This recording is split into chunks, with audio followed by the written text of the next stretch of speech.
ரேஷன்லேருந்து கோதுமை வாங்கினதில் இன்றைக்கி தான் அந்த க்ளீனிங் வேலை நான் பண்ணுறேன். இப்போ பாருங்கள், இந்த க்ளீனிங் எவ்வளோ ஈஸி மெத்தடில் நான் உங்களுக்கு பண்ணி காட்டுறேன்னு.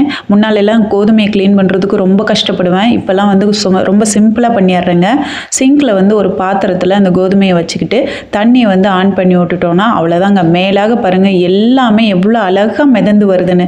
நீங்கள் இதை ரேஷனில் நிறைய பேர் கோதுமையை வாங்க மாட்டாங்க. அந்த கழிவுகளெல்லாம் எடுத்து எப்படி க்ளீன் பண்ணுறது, க்ளீன் பண்ணி எப்படி யூஸ் பண்ணுறதுன்னு நினைப்பாங்க. பாருங்கள், அந்த தண்ணியில் மிதந்தது.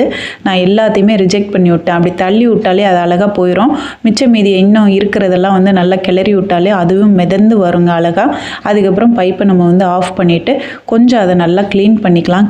க்ளீன் பண்ண அந்த கோதுமையில் இருக்கிற அழுக்குகள்லாம் வந்து போயிடும். இப்போ நீங்கள் இதில் ரொம்ப கஷ்டப்பட வேண்டியதே இல்லை. பாத்திரத்தை வந்து நீங்கள் சிங்கில் வச்சுக்கிட்டு நீங்கள் உங்கள் கையால் தான் நீங்கள் மூவ் பண்ண போகிறீங்க. ரொம்ப ஹெவி வேலையெல்லாம் உங்களுக்கு கிடையாது.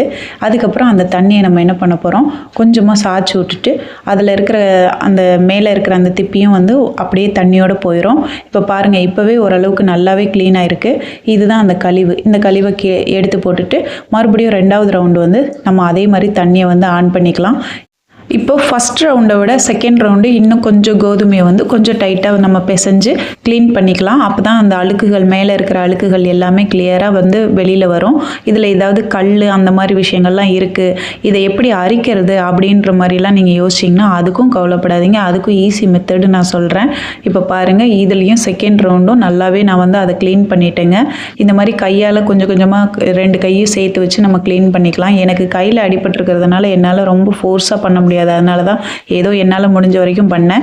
இதில் கூட பாருங்கள், ஒரு கல் நான் வந்து மேலாகவே தெரிஞ்சுது, கண்ணுக்கு தெரிஞ்சுது. நல்ல பெரிய கல்லாக இருந்ததுன்னா நமக்கு வந்து ஈஸியாக வந்துடும். இதுவும் ஒரு கல் இருக்குது பாருங்கள். இப்போ நான் 3வது ரவுண்டு தான் தண்ணி ஊற்றி அலசிட்டு இருக்கேன். இப்போ இருக்கிறதுல ஏதாவது கண்ணுக்கு தெரியுதா அப்படின்றத கொஞ்சம் செக் பண்ணிக்கிட்டேன். ஒன்றும் தெரியல, கிளியராக தான் இருக்குது. இதுக்கப்புறம் என்ன பண்ண போகிறேன்னா, இதை வந்து இன்னும் கொஞ்சம் டீப் க்ளீனிங் வந்து நம்ம கொஞ்சம் அழுத்தமாக கொடுத்து பண்ணிக்கிறோம். அவ்வளோதாங்க. இவ்வளோ தான் கோதுமை க்ளீன் பண்ணுற வேலை. இப்போ நம்ம இதை அரிச்சு எடுக்க போகிறோம். அரிச்சு எடுக்கிறதுன்றது எனக்கும் வந்து பழைய மெத்தடில் வந்து அரிக்கிறதுக்கு தெரியாது. அதனால் பாத்திரத்தை இந்த மாதிரி ஆட்டினோன்னா அடியில் வந்து அந்த கல் வந்து நல்லாவே தங்கிக்கும். மேலாக மட்டும் நம்ம வலிச்சு எடுக்கணும். அடியில் வந்து கை வச்சு எடுக்கக்கூடாது. மேலாக கோதுமையை வந்து நம்ம இந்த மாதிரி எடுத்துக்கலாம். எடுத்துட்டு கொஞ்சம் தண்ணியை குறைச்சிட்டு இப்போ மறுபடியும் வந்து அது மேலாக மட்டும் நம்ம எடுக்க போகிறோம். எடுத்து ஒரு பாத்திரத்தில் போட போகிறோங்க. ரொம்ப டீப்பாக அடியில் நீங்கள் எடுக்காதீங்க. ஒருவேளை குட்டி கல்லெல்லாம் வந்து அடியில் போய் தங்கியிருந்தது அப்படின்னா அது வந்து உங்களுக்கு இந்த கோதுமையோடு சேர்ந்து வந்துடும். அதனால் மேலாக எடுப்போம். லாஸ்ட்டாக வந்து வருது பார்த்திங்களா, அந்த கோதுமை கொஞ்சமாக வந்து நமக்கு கிடைக்கிதில்ல, அந்த கடைசி கோதுமை, அதை வந்து நம்மளால் க்ளீன் பண்ண முடியல அப்படின்னா கூட ஒன்றும் பிரச்சனை இல்லைங்க. அதை அப்படியே நம்ம ரிஜெக்ட் பண்ணிடலாம். ஏன்னா அதனால் ரொம்ப பெரிய லாஸ் கிடையாது. ஏன்னா அதை நமக்கு பக்குவமாக செய்ய தெரியலன்னா அதை அப்படியே விட்டுருங்க. எனக்கும் அது தெரியல, அதனால தான் விட்டுட்டேன். இப்போ அதை நான் சாதத்துக்கு எப்படி நம்ம வடிப்போமோ அதே மாதிரி கவுத்தி விட்டேன். இப்போ அந்த தண்ணியெல்லாம் சுத்தமாக க்ளீனாக வடிகட்டிட்டு வரட்டும். இப்போ கடைசியாக பாருங்கள், 2வது ரவுண்டு அந்த பேலன்ஸ் இருந்த கோதுமையும் போட்டு அதே மெத்தடில் தான் நான் கழுவி இதை க்ளீன் பண்ண போகிறேன்.